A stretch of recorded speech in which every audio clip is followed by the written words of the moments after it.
Hello everyone, I'm Math, and in today's video we are going to talk about linear functions.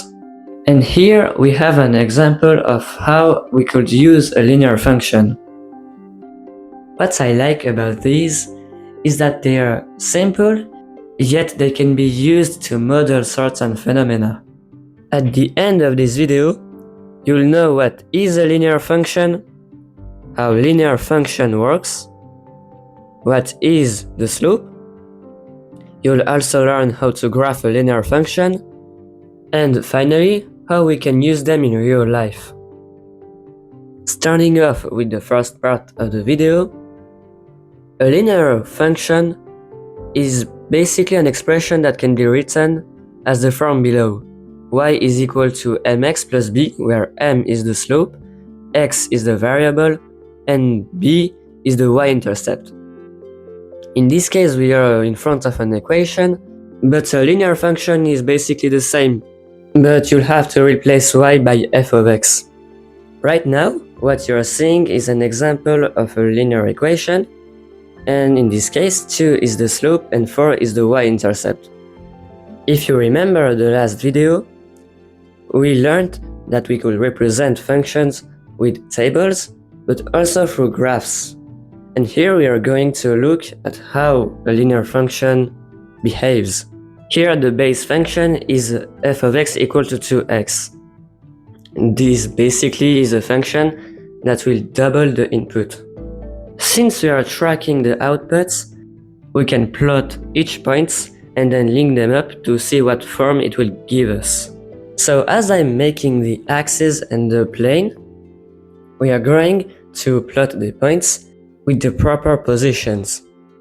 So now, if we link the points up, we can see that we get a straight line.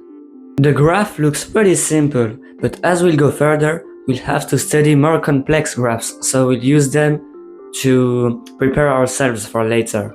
Now we are going to learn what is the slope. In this equation, the slope is characterized by the term m.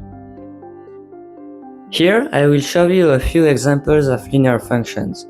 So here we have y equal to x, y equal to 2x, and finally y equal to 0.5x.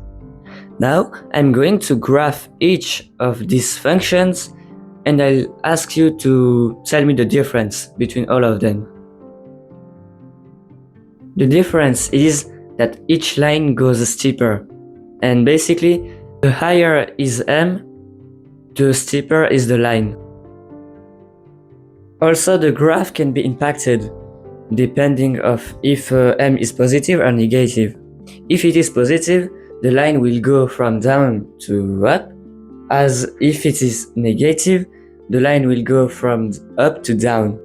In easier terms, you could say that the line is either increasing or decreasing. Besides the slope, you also have the y-intercept, which has its importance. So the y-intercept is the point where the graph intercepts with the y-axis. But where do we actually use linear functions? This is a decent question, and I'm going to answer it. Firstly, we use linear functions in linear algebra, from matrix transformations, eigenvalues, system of linear equations, and vector spaces, which are a lot of complicated words for not very difficult concepts. But what about real life? How can we use linear functions in real life? First of all, we use them in physics to calculate the distance, for example, but also in economics, where you can calculate the revenue, but also the cost of something. And also we can use them to convert temperatures, since we do not have the same units. So here's the end of the video. I hope you learned something and that you liked it. Don't forget to subscribe, and thank you for watching.